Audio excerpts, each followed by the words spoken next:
Acceptance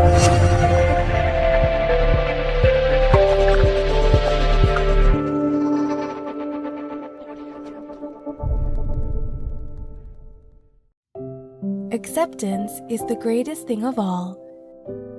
Acceptance is the greatest thing of all because it means to embrace everything without discernment. One embraces so that one may be awakened of that which one has embraced. Being awakened does not mean to gain enlightenment by discerning until one knows for sure what is and what is not. Rather, it means to gain enlightenment despite such discernment. It means to discern until one knows it for sure, yet without being bound to one's discernment. It means to discern with a mind that is absent of self. Because this mind embraces the narrow minds of others, it is the mind of great mercy and great benevolence. It is the mind of the true great heart. According to nature's flow, acceptance is the wisdom of life, in which a life that follows this flow is a life of acceptance. Acceptance is perfect, and so it belongs to nothing. Yet it allows for everything to become one. It allows us to live seeing things just as they are, so that though one may teach, one does not belong to the teachings. One just teaches, one simply does it, which is why it is acceptance.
Shalom YCF, welcome to our celebration at home. Mari kita persiapkan hati dan jiwa kita untuk memberikan pujian dan penyembahan kepada Tuhan kita Yesus Kristus. Mari kita mulai.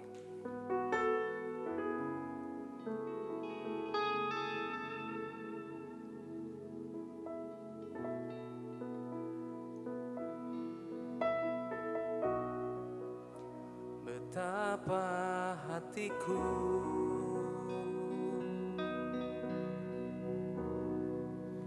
berterima kasih, Yesus, Kau mengasihiku,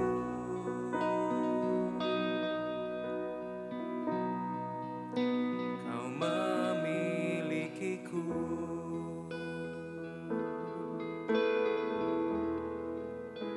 Betapa hatiku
sebagai alatmu seumur hidupku.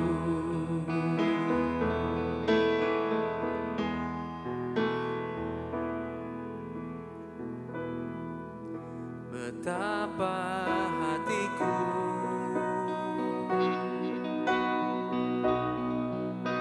berterima kasih, Yesus. Kau mengasihiku,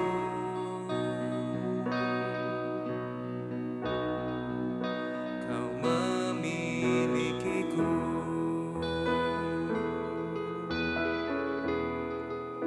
Hanya ini Tuhan permohonanku, segenap hidupku, jiwa dan ragaku, sebab tak ku miliki harta kekayaan yang cukup berarti untuk ku persembahkan. Hanya ini Tuhan permohonanku, terimalah Tuhan persembahanku, pakailah hidupku sebagai alatmu seumur hidupku.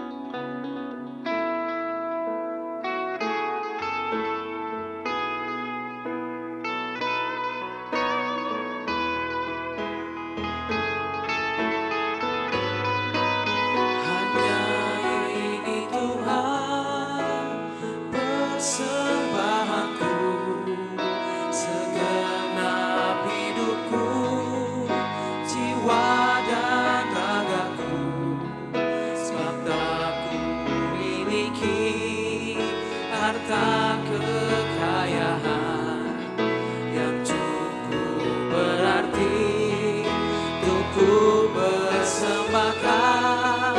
Hanya ini Tuhan permohonanku, terimalah Tuhan persembahanku, pakailah hidupku sebagai alatmu seumur hidupku.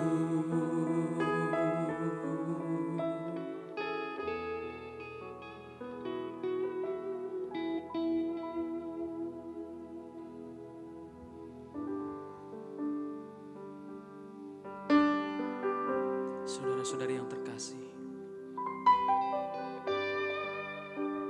mari kita sembah Tuhan kita yang luar biasa.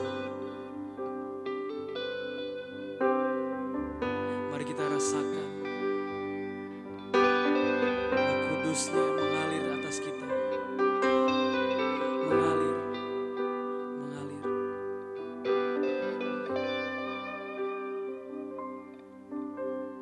Come Holy Spirit, follow me now.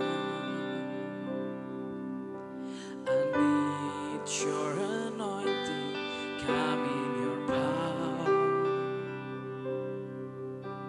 I love you, Holy Spirit, you're captivating my soul. And every day I grow to love you more. Come.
spirit and in truth.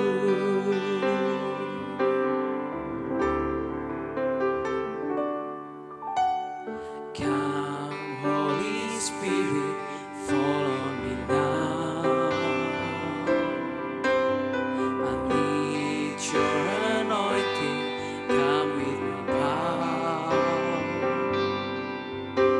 I love you, Holy Spirit, you're captivating my soul. And every day I grow to love you more. I'm reaching for your heart. You hold my life in your hands, drawing me closer to you. I feel your power in you.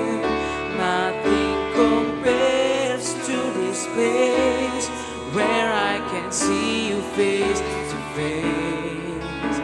I worship you in spirit and in truth. I'm reaching for your heart. You hold my life in your hand, drawing me closer to you. I feel your power in you. Nothing compares to this place where I can see you face to face. I worship you in spirit and in truth. I worship you. I worship you in spirit and in truth. I worship you. I worship you in spirit and in truth.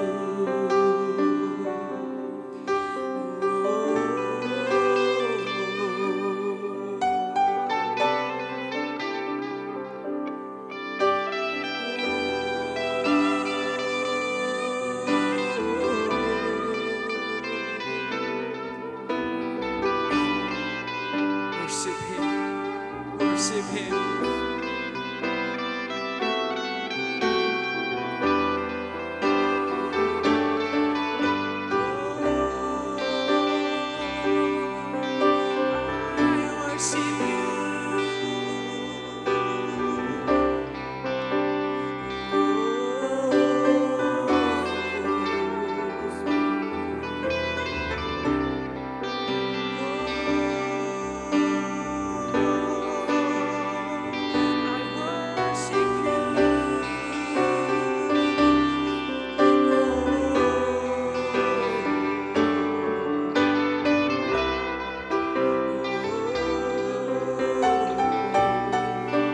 Worship him.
I'm reaching for your heart.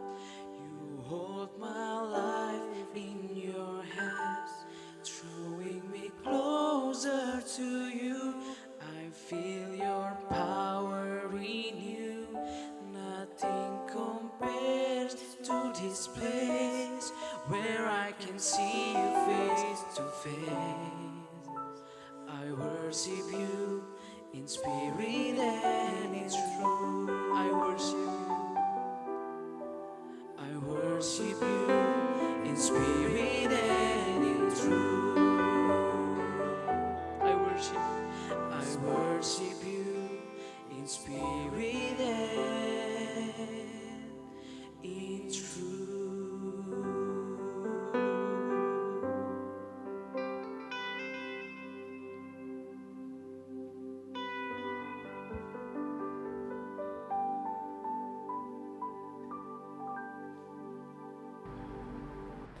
brothers and sisters, janji Tuhan di dalam hidup kita bukan hanya kita memiliki hidup yang biasa-biasa saja, tapi Tuhan mau kita memiliki hidup yang berbuah. Tapi juga bukan hanya berbuah saja, tapi berbuah banyak atau berbuah lebat. Nah, bulan ini kita memasuki tema yang baru di dalam celebration at home kita atau di YGF. Tema yang akan kita angkat bulan ini adalah fruitfulness atau hidup yang berbuah. Dan minggu ini kita akan memulai perjalanan kita untuk kita boleh belajar bagaimana kita bisa memiliki hidup yang berbuah. So, brothers and sisters, let's start our celebration at home to unite our heart with prayer. Dalam nama Bapa dan Putra dan Roh Kudus. Amin. Tuhan Yesus, terima kasih. Biarlah saat ini kami boleh menyatukan hati kami untuk kami boleh belajar. Terima kasih buat kasih-Mu yang begitu besar, di mana Engkau telah turun ke dunia mati bagi kami. Engkau yang telah rela mengorbankan nyawa-Mu, dan tiada kasih yang lebih besar daripada kasih seorang yang mengorbankan nyawanya bagi saudaranya.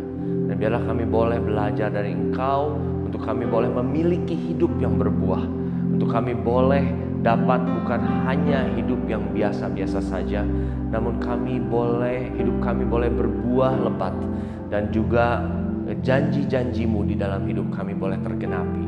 Dan biarlah saat ini Roh Kudus, kami undang Engkau hadir menjamah setiap hati kami yang ada di tempat ini, dan juga kepada setiap saudara-saudari kami yang juga mendengarkan celebration at home pada saat ini. Kami percaya Roh Kudus, kuasa-Mu tidak terbatas ruang dan waktu. Dan saat ini juga Engkau mengalir, menjamah setiap hati pada orang-orang yang mendengarkan celebration at home pada hari ini. Kami serahkan seluruhnya ke dalam tangan-Mu Tuhan. Biar Engkau yang bekerja dan bukan lagi kami.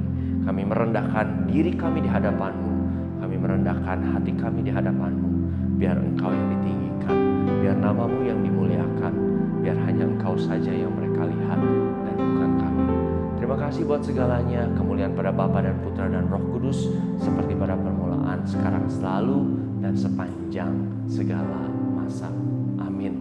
Dalam nama Bapa dan Putra dan Roh Kudus. Amin. Brothers and sisters, firman Tuhan pada minggu ini diambil dari Yohanes 15 ayat 16 yang bunyinya demikian. Bukan kalian yang memilih aku, akulah yang memilih kalian dan menyuruh kalian pergi untuk berbuah banyak, buah-buah yang tak dapat binasa. Maka Bapa akan memberikan kepadamu apa saja yang kalian minta kepadanya atas namaku. Brothers and sisters, dulu saya nggak pernah baca kitab suci. Saya nggak tahu firman Tuhan. Satu kali di dalam doa, ketika saya merasa bahwa hidup saya stuck, dalam pelayanan saya merasa stuck. Lalu ketika di dalam doa, saya merasa Tuhan memberikan impresi saya untuk memulai kegerakan anak muda yang mungkin sekarang menjadi YGF. Pada waktu itu saya nggak mengerti kenapa Tuhan suruh saya, kenapa Tuhan perintahkan saya, atau kenapa Tuhan meminta saya untuk memulai. Padahal pada saat itu saya nggak punya pengalaman apa-apa. Dan saya bertanya kepada Dia dalam doa saya sampai 3 kali. Dan di doa saya yang ketiga kali, inilah perkataan yang keluar. Dia berkata kepada saya di dalam hati bahwa it is not you who choose me, but it is I who choose you. Dan pada saat itu saya nggak tahu bahwa itu adalah firman Tuhan sesungguhnya. Saya nggak tahu bahwa itu sebetulnya tertulis di dalam kitab suci, karena saya nggak pernah baca kitab suci. Tapi pada saat itu ketika saya menerima, saya bilang, oke Tuhan, kalau misalnya Engkau yang pilih, ya saya bisa apa? Ya, saya terima. Ya udah, kalau memang Engkau yang memilih, ya udah saya terima. Pada saat itu saya meresponi itu dengan menerima. Dan pada waktu itu saya nggak ngerti rencana Tuhan dalam hidup saya. Saya nggak tahu bahwa apa yang akan Tuhan kerjakan lewat hidup saya. Karena pada saat itu saya sendiri juga bingung. Nah, tapi di dalam firman Tuhan pada hari ini dari Yohanes 15 ayat 16, Tuhan Yesus dengan jelas-jelas mengatakan bahwa bukan kita yang memilih dia, tapi sesungguhnya dia yang memilih kita. Dan kalau kita lihat bahwa tujuan atau janji Tuhan di dalam hidup kita adalah dia ingin agar hidup kita itu bisa berbuah. Dia ingin agar hidup kita bukan cuma berbuah, tapi berbuah banyak. Buah-buah yang tidak dapat binasa, artinya adalah buah yang kekal, bukan hanya buah yang sifatnya fana. Nah, kalau dari ayat ini kita bisa belajar bahwa yang pertama, God choose us to be fruitful. Tuhan memilih kita untuk berbuah. Seperti kita ketahui, di tahun lalu kita udah belajar tentang bagaimana Tuhan memanggil kita lewat gerejanya. Panggilan Tuhan lewat gerejanya itu berlaku untuk semua orang. Tapi ternyata panggilan Tuhan itu tidak serta-merta diikuti dengan keterpilihan. Dan ketika kita dipilih Tuhan, itu melibatkan respons dari kita. Panggilan Tuhan lewat gerejanya itu buat semua orang, buat banyak orang. Tapi bagaimana kita bisa dipilih, itu melibatkan respons kita. Dan jika kita dipilih, maka itu merupakan suatu kehormatan.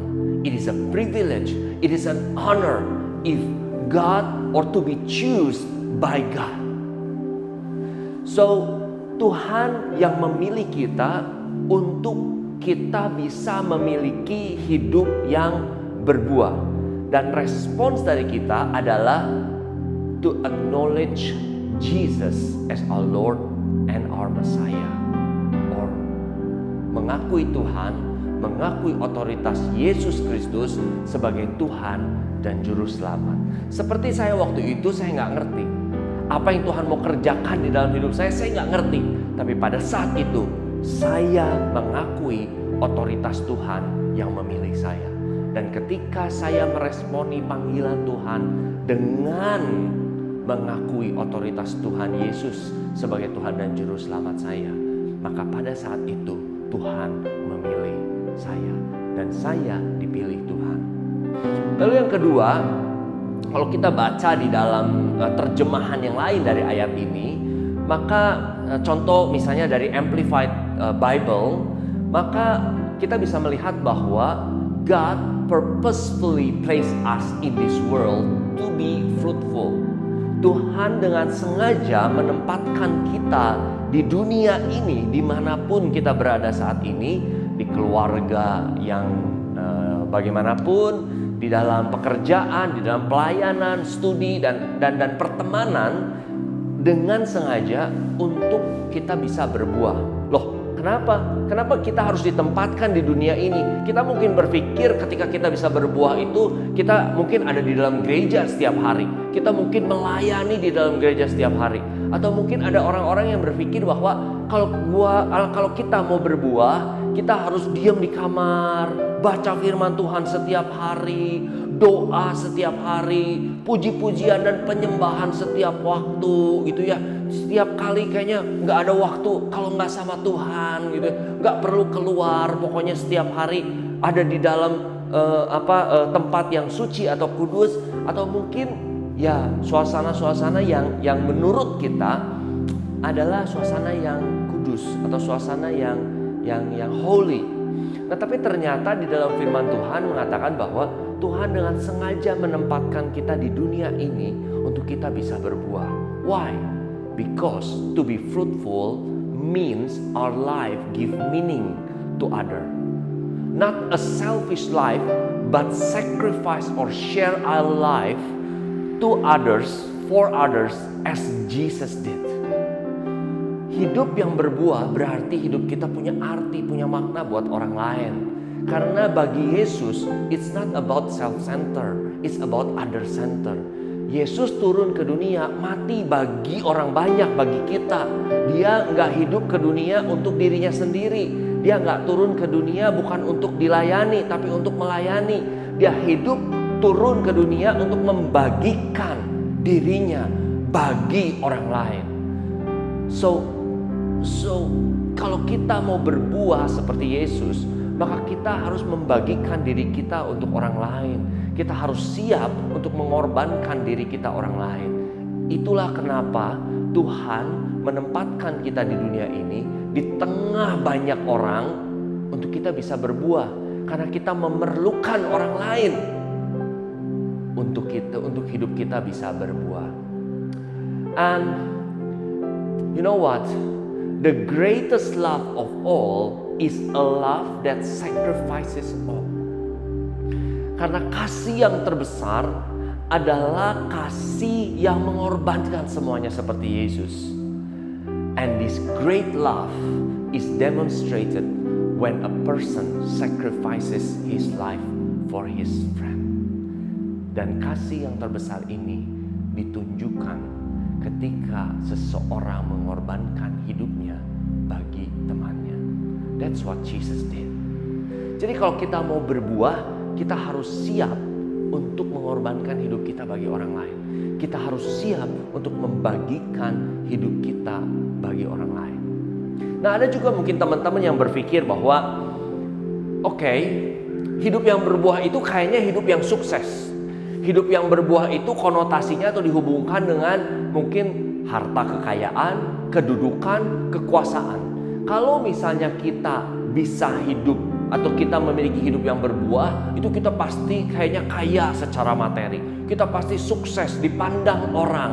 Nah, ternyata hidup yang berbuah itu tidak sama dengan hidup yang sukses. Fruitful life is not successful life. Nah, apa yang membedakan antara hidup yang berbuah dengan hidup yang sukses? Nah, hidup yang sukses biasanya mencoba untuk mengubah diri kita untuk menjadi apa yang orang lain inginkan. Kita selalu ingin hidup dengan ekspektasi orang. Kita selalu ingin hidup dengan apa yang orang lain pandang, apa yang orang lain expect dari kita. So fruitfulness actually is having a meaningful life, not just impressive. Hidup yang berbuah itu adalah mempunyai hidup yang penuh arti, bukan cuman berkesan atau memiliki kesan impressive, mengesankan orang lain. Nah, ketika kita hidup dengan ekspektasi dari orang lain, maka kita akan menjadi kelelahan. Kita akan kehilangan diri kita sendiri dan keefektifan diri kita untuk memberkati orang lain, untuk memiliki makna buat orang lain. Lalu kita berfokus hanya kepada diri kita. Sementara hidup yang berbuah itu memulainya adalah dari gift kita yang unik. Ya, kita mulai dari diri kita, lalu kita bersinar di mana kita benar-benar bersinar the best of ourselves, yang terbaik dari diri kita, dan kita mempergunakan itu untuk memang bagi orang lain, untuk memberikan makna atau arti bagi orang lain.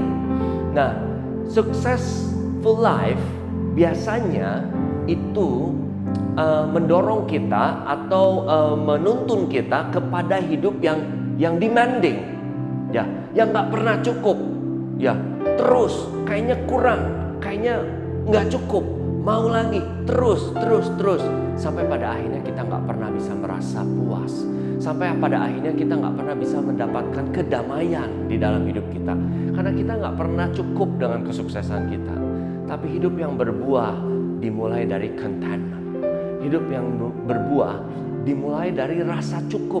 Dan ketika rasa cukup itu ada, maka kita akan mulai merasa sukacita. Kita akan melakukan segala sesuatunya dengan sukacita. Kita nggak peduli sampai segimana, tapi kita akan mulai merasakan kedamaian karena kita melakukan semuanya dengan rasa cukup yang ada di dalam kita. Lalu kesuksesan itu biasanya mencari komparasi. Kesuksesan itu biasanya mencari pembanding. Kita biasanya melihat dibandingkan. Tahun lalu saya punya mobil ini. Tahun ini saya nggak punya mobil baru. Berarti saya nggak sukses. Usaha saya nggak berhasil. Atau mungkin achievement. Tahun lalu sales saya 1M. Tahun ini sales saya cuma 700 juta. Berarti saya nggak sukses. Ya, sukses biasanya mendorong kita untuk compare, dibandingkan. Tapi hidup yang berbuah adalah hidup yang berbeda. Hidup yang berbeda nggak bisa dibandingkan. Karena kita memang berbeda, unik. Kita nggak bisa dibandingkan dengan orang lain. Being fruitful looks different for everybody. And therefore, it is useless to compare. Menjadi berbuah, memiliki hidup yang berbuah adalah memang berbeda satu sama lain. Jadi nggak ada gunanya kita compare dan nggak bisa juga di-compare. Sehingga ketika kita tidak meng-compare, maka kita akan merasa tenang, kita akan mendapatkan kasih di dalam hati kita akan mendapatkan sukacita, dan terlebih kita akan mendapatkan damai sejahtera di dalam hati kita dan juga di dalam hidup kita. So pertanyaannya adalah bagaimana kita bisa memiliki hidup yang berbuah, of fruitful life, of fruitfulness. Setidaknya ada 3 yang akan saya bahas di Celebration at Home kita kali ini. Yang pertama, fruitfulness comes from faithfulness to God. Saya ulangi, fruitfulness comes from faithfulness to God. Kalau hidup kita mau berbuah, kita harus tetap setia kepada Tuhan. Mudah ngomongnya, tapi sulit melakukannya. Terutama ketika keadaan situasi tidak menyenangkan. Terutama ketika keadaan situasi sulit. Kalau semua situasinya gampang, semua situasinya tenang-tenang, semua situasinya menyenangkan, akan sangat mudah bagi kita untuk kita bisa tetap setia kepada Tuhan. Tapi waktu ada masalah, waktu dikecewakan orang lain, apalagi oleh teman sendiri, teman terdekat, apalagi oleh saudara sendiri, ya, atau misalnya kita memiliki suatu masalah di dalam pelayanan misalnya, ya, mungkin ada teman pelayanan yang mengecewakan, ada teman pelayanan yang kita pikir hidupnya kudus, hidupnya suci, ternyata ngomongin kita di belakang, ya. Bagaimana ketika keadaan seperti itu kita bisa tetap setia kepada Tuhan? Nah, itulah sesungguhnya ujian kita datang, ujian kesetiaan kita datang di saat-saat seperti itu. Nah, kalau kita mau belajar dari kisah hidup Yosef, ya, Yosef hidupnya sangat berbuah. Pada akhirnya dia menjadi orang yang dipercaya oleh Firaun, menjadi tangan kanannya, memegang kunci, memegang kuasa yang sangat besar di seluruh Mesir. Dan kita lihat bagaimana hidup Yosef yang begitu luar biasa berbuah, bermakna bagi orang banyak, bermakna bagi saudaranya sendiri. Tapi kalau kita lihat mundur ke belakang, bagaimana hidup Yosef begitu pahit, bagaimana dia dijual oleh saudara-saudaranya, bagaimana dia menjadi budak, dijual menjadi budak, bagaimana dia difitnah oleh istri Potifar dan akhirnya dia masuk ke penjara, bagaimana dia dikhianati oleh juru minuman atau juru makanan yang dia menjanjikan bahwa dia akan mengatakan kepada Firaun kalau misalnya Yosef yang membantu dia, tapi ternyata dia melupakan bagaimana dia dikecewakan oleh orang-orang, bagaimana hidupnya betul-betul ada dalam situasi yang sulit. Tapi kita juga belajar dari Yosef, bagaimana walaupun di dalam situasi yang sulit, di dalam hidupnya yang sulit, yang dikecewakan, dia tetap percaya kepada Tuhan. Alasan Yosef setia atau alasan kesetiaan Yosef adalah bahwa dia mempercayai bahwa Tuhan ada di dalam kendali, pegang kendali. Bahkan di dalam situasi yang buruk. Dan ketika Yosef dicobai, digoda oleh istri Potifar, tidak ada orang yang tahu, hanya dia dan istri Potifar. Lalu dia bilang, bagaimana aku dapat mengecewakan Allahku? Bagaimana aku dapat mengecewakan Allahku? Padahal gak ada orang yang lihat. Sebegitu luar biasanya kesetiaan Yosef kepada Allah. Dan bukan hanya kepada Allah, Tapi Yosef pun juga setia kepada saudara-saudaranya. Bagaimana ketika dia sudah dikecewakan, bagaimana dia tetap setia kepada saudaranya dengan mengampuni dia. Mungkin di antara kita ketika kita dikecewakan oleh saudara-saudara kita, kita menyalahkan mereka, kita menolak mereka, kita nggak mau ketemu, pokoknya nggak ada pengampunan buat mereka. Tapi Yosef berbeda. Yosef setia, dia tetap mengampuni, dia tetap menerima saudaranya, dia tetap membantunya. Dan pada akhirnya kesetiaannya dia menuntun dia kepada berbuah yang lebat, berbuah yang banyak. Lalu yang kedua, fruitfulness comes from the Holy Spirit. Sesungguhnya hidup kita itu harusnya berbuah, karena kita ini adalah bait Roh Kudus dan Roh Kudus tinggal di dalam kita. Jikalau kita percaya bahwa Roh Kudus ada di dalam kita, maka sesungguhnya ketika kita hidup sesuai dengan apa yang Roh Kudus inginkan dan sesuai dengan kehendak Dia, maka kita pasti akan berbuah. Galatia 5 ayat 22-23 menunjukkan apa yang menjadi buah-buah dari Roh Kudus. Dan ada satu adventurers dari Inggris namanya Bear Grylls, ya. Dia bilang begini, people tend to think that they have to be funny, witty or incisive on stage. You don't. You just must be honest. If you can be intimate and give the inside story, emotion, doubts, struggles, fears, the lot, then people will respond. Banyak dari kita berusaha untuk menyenangkan orang lain. Banyak dari kita mencoba untuk menjadi seseorang yang lucu, seseorang yang menyenangkan buat orang lain. Banyak dari kita berusaha untuk mengimpress orang dengan kepintaran kita, berusaha terlihat hebat di depan orang lain. Tapi ternyata apa yang dibutuhkan orang adalah just be yourself. Apa yang dibutuhkan orang adalah just be honest. Dan kita nggak bisa jadi diri kita sendiri kecuali kita membiarkan Roh Kudus untuk membebaskan kita dari diri kita sendiri. Hanya Roh Kudus yang bisa membebaskan kita untuk kita bisa menjadi diri kita sendiri. Dan ketika kita bisa menjadi diri kita sendiri, being the best of who you are, maka kita akan memiliki hidup. Kita akan memproduce banyak buah di dalam hidup kita. Dan ketika kita punya hidup yang original, yang otentik, maka orang akan melihat dan orang akan mendekat kepada kita untuk boleh mengenal siapa juru selamat kita. Lalu yang terakhir, fruitfulness comes from closeness to Jesus. Brothers and sisters, God loves us so much.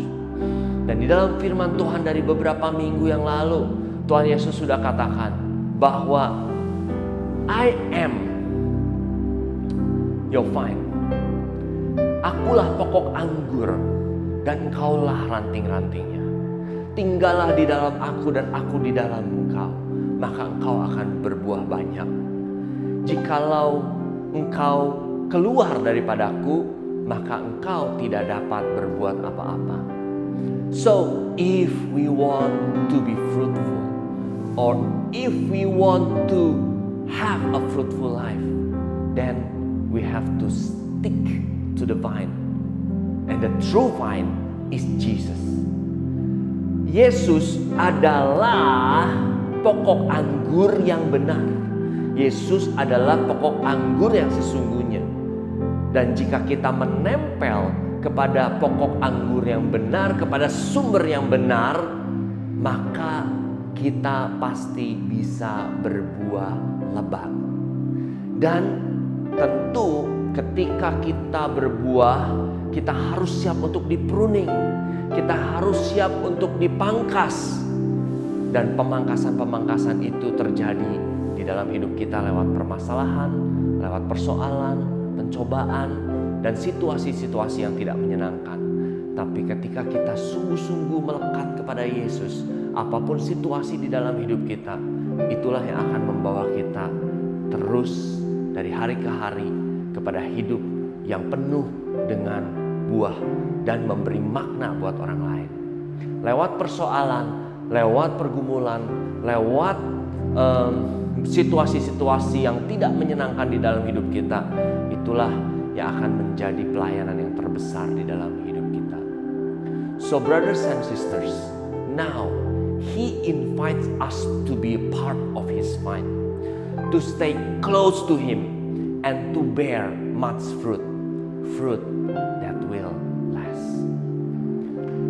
Come on brothers and sisters, mari kita menutup celebration at home kita pada hari ini. Dan saya akan berdoa buat teman-teman semua, untuk supaya teman-teman semua yang mendengarkan, baik para member di YGF ataupun juga setiap teman-teman yang di luar dari member YGF, saya mau berdoa buat teman-teman semua supaya teman-teman semua bisa memperoleh atau mendapatkan hidup yang berbuah. So mari kita akhiri, kita sama-sama satukan hati, dan saya akan mengakhiri untuk berdoa buat teman-teman semua. Dalam nama Bapa dan Putra dan Roh Kudus. Amin. Tuhan Yesus, terima kasih kalau pada saat ini kami boleh belajar untuk kami boleh memiliki hidup yang berbuah. Kami percaya bahwa Engkau telah memberikan teladan bagi kami untuk kami dapat melihat bagaimana kasih yang terbesar dan apa makna dari hidup yang berbuah. Mungkin selama ini kami berpikir bahwa hidup yang berbuah adalah hidup yang sukses secara duniawi, hidup yang sukses secara materi. Namun hari ini kami boleh belajar dari Engkau bahwa hidup yang berbuah adalah hidup yang memberikan makna bagi orang lain, hidup yang memberikan arti bagi orang lain, hidup yang mengubahkan hidup orang lain. Dan biarlah Tuhan Yesus, kami mau dipakai oleh Engkau untuk kami boleh mengubahkan hidup orang lain, untuk kami boleh membawa sebanyak-banyaknya orang untuk mendekat kepadamu dan mengenal kasih yang sejati yang datangnya daripada Engkau. Kami percaya saat ini kerinduan-Mu dicurahkan bahwa semakin banyak orang mengenal Engkau sebagai Tuhan dan Juru Selamat. Dan saat ini juga kami percaya Roh Kudus Engkau mengalir. Kami mau biarkan Engkau Roh Kudus mengalir dengan sebebas-bebasnya. Engkau menjamah setiap hati kami. Engkau membukakan setiap hati kami. Engkau melembutkan hati kami yang keras. Saat ini kuasa-Mu dinyatakan atas kami semua. Terima kasih Roh Kudus buat hadirat-Mu. Terima kasih buat kesetiaan-Mu. Dan biarlah saat ini kami mau berdoa. Aku mau berdoa buat setiap teman-teman, setiap saudara-saudara kami yang saat ini ada di rumah, yang menyaksikan celebration at home. Mari teman-teman semua, saya akan mendoakan teman-teman. Tuhan Yesus, kamu mau berdoa untuk setiap saudara-saudara kami, untuk setiap teman-teman kami yang saat ini ada dan mendengarkan celebration. Roh Kudus Engkau mengalir, pimpin mereka untuk memperoleh hidup yang berbuah. Kami berterima kasih karena Engkau telah menjadikan semuanya itu mungkin. Kami berterima kasih Tuhan Yesus karena Engkau turun ke dunia ini sehingga memungkinkan kami untuk kami memperoleh hidup yang berbuah. Saat ini bawa kami mendekat kepada-Mu Yesus.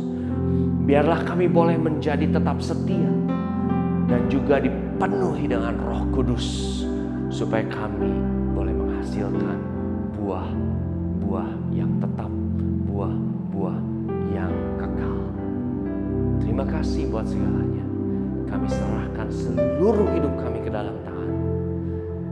Kemuliaan pada Bapa dan Putra dan Roh Kudus seperti pada permulaan, sekarang, selalu dan sepanjang segala abad. Amin. Dalam nama Bapa dan Putra dan